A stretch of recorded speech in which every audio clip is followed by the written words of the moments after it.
Hey guys, welcome to my attempt at making a Colosseum guide. I don't really know how to make videos, so I apologize for that in advance, but I really wanted to put out some more information about the Colosseum. It's a really fun, engaging piece of content that, in my opinion, doesn't have many updated resources, and I'd like to try to give some tips I've learned along my journey through experience and talking with members of the community. A lot of the videos out there currently are from the first few weeks after release and have a lot of outdated information regarding gear and strategy that I think should be talked about and updated. Before we get too far into anything, I want to be clear that this is not a guide for people who are completely new to the Colosseum. I won't be teaching you what modifiers you shouldn't take or how the Manticore mechanics work or the basics of how to start the waves. There's already plenty of great information out there that I'll have linked below that you can look if that's what you're looking for. The goal for this video is to give some more updated information in regards to gear choices, pillar stacks, and just general tips to help learn the intricacies of this place. One of the common mistakes I still see people make is taking Mage as a main combat style into the Colosseum. A lot of the older guides use this because myopia was bugged on release, and frankly, we were bad at solving pillar stacks. Back then, players were able to manually cast spells, and it would ignore the effect of myopia, which made it a more appealing choice at the time. But now, since we have better resources and we know more, it's time to start taking range. It's better DPS on every NPC you'd need to kill from a distance, and also has better defenses to tank things when you make mistakes, and I promise you will make lots of mistakes. Here are a few ideas that I have seen and made along my journey. Please note that after the Mage changes, you have to bring a Shadow, Occult, and Tormented Bracelet along with a Heart in order to one-shot the melee dude, or you can use the Shadow, Occult, and Tormented along with a piece of Ancestral and Augury to one-shot. Personally, if you're still brewing in the waves pretty consistently, I would just bring a Trident or a Sang to two-hit the melee dude and save a bunch of inventory space to bring more supplies, because that's probably more important. Now let's talk about pillar choices. There's been a lot of discussion and a lot of division in the Colosseum community regarding which pillar is the best and which should be used more. Some argue for the north side, and some will die on the south side. Honestly, I'm here to tell you that there's no real answer to the question, and it depends on the strengths of each individual player, but I'm here to tell you to use both. They're both great and have different strengths and weaknesses that should be utilized in the same run at different points to achieve different things. The northwest pillar is extremely strong because you can get very consistent wave spawns and honestly luck into really nice spawns, often being able to see soul with very little skill besides solving a few stacks. If you take the time to learn the A-B spawn method, you can reliably offtick every double south spawn and kill the warband group before dealing with the rest of the wave. The problems with this pillar is that sometimes you can't lure everything to the pillar, which means you can't scythe, and reinforcements are much harder to deal with, either requiring really good offticks or hoping that the melee spawns in front of the mage. The pillar also has an added bonus of being able to more consistently set up Venator Bow opportunities, and you have the ability to destack 3+ NPCs from the same stack. This brings us to the infamous southwest pillar. This pillar is extremely strong because you can rotate both directions safely to offtick stacks, which allow you to drag NPCs in closer, leading to even more melee opportunities and Blood Fury procs. You can also guarantee the mage reinforcements to instantly see you off their spawn, leading to what is called a mage block and makes solving later waves way more consistent. The issue with this pillar is that I wouldn't call it very learner friendly.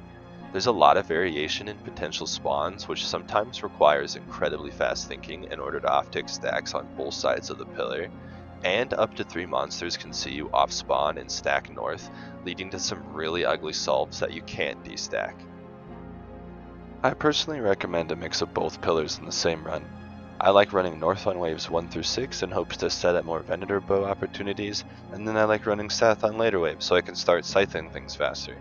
If I'm feeling like RNG is on my side that day, sometimes I'll use the northwest pillar on wave 10 and 11 to see if I can RNG into a nice lucky spawn. If I'm feeling like my solves are really good on a day, I'll run south and see if I can't set a new PB. There's many different reasons to use the various pillars, and I think it's time to stop dividing the community on which one is better, and focus on the strengths of each pillar to secure some quivers. I hope this helps explain some of the different cases for each pillar, and helps you make the best choice for your playstyle. The main point here is to experiment with both. Now for general tips and tricks to help speed up your waves, and work towards the Grandmaster Combat achievement of a 24-minute run. First, let's talk about the Venator Bow. The general consensus is that if you can shoot and get 3 bounces, it's 30% more DPS than the Scythe. The issue is, wasting time setting stuff up is probably not worth bouncing things.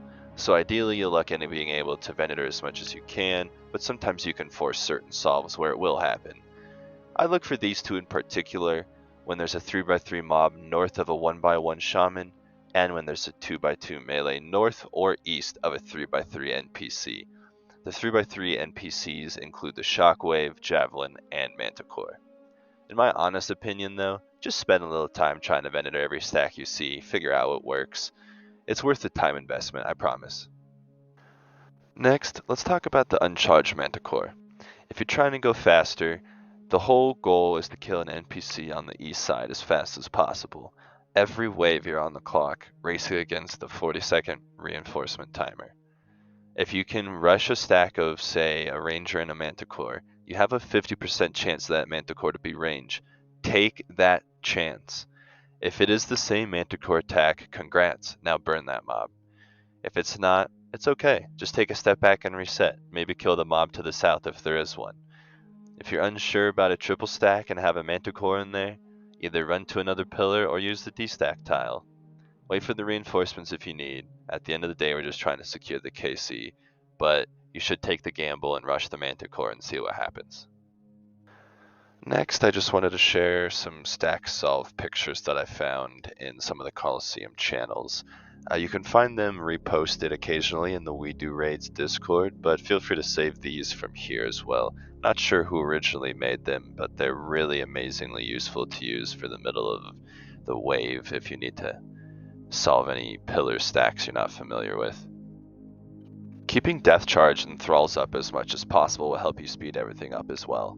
If you keep casting Death Charge every 60 seconds, you can keep spamming either Claws or Ceradoma Godsword specs throughout the waves to help speed everything up. Thralls will also increase DPS on everything except for Soul. If you use a Saying, you can put Fire, Cosmic, Soul, and Death Runes in your pouch and uncharge your Saying for Blood Runes in order to access both Thralls and Death Charge. If you use a Shadow, you can use Fire, Cosmic, Blood, and Death Runes in your pouch and uncharge your Shadow for Soul Runes so you can use both Thralls and Death Charge as well. Finally, let's talk about the Soul fight in the boss simulator. One of the members of the community made an unbelievably accurate boss simulator. It's the one I'm playing now, and you can find the link to it in the description. You can practice special mechanics, certain enrage phases, you can customize settings, and customize the ping. You really should spend some time practicing armor takeoffs and praying against this triple melee attack. I don't have any tips on speeding up the boss itself. If you do use the Dragon Warhammer Elder Maul, you seem to save about 30 seconds, which does help for a PB, but do keep in mind it does seem to miss a lot. I hope this guide helped you understand this crazy piece of content a little bit more. I've had a blast learning how to get better, and I'm still improving every day. Please note that this information is probably not perfect. I'm just a dude trying to spread some more information about the Colosseum. I think there's a gap of information in the community, and I hope this inspires some more people to get out there and get it done. I would love to talk more about everything, so if you have more questions or information to add, please feel free to leave it down below and I'll follow up. Or feel free to add me in the game too, my private's always on. I really appreciate you taking your time to listen and watch this video. It's my first ever, so I really have no clue what I'm doing. Good luck on your journey, I'd love to hear how it goes. I'm going to let this boss fight finish playing so you can see that you don't need to be perfect to get through it.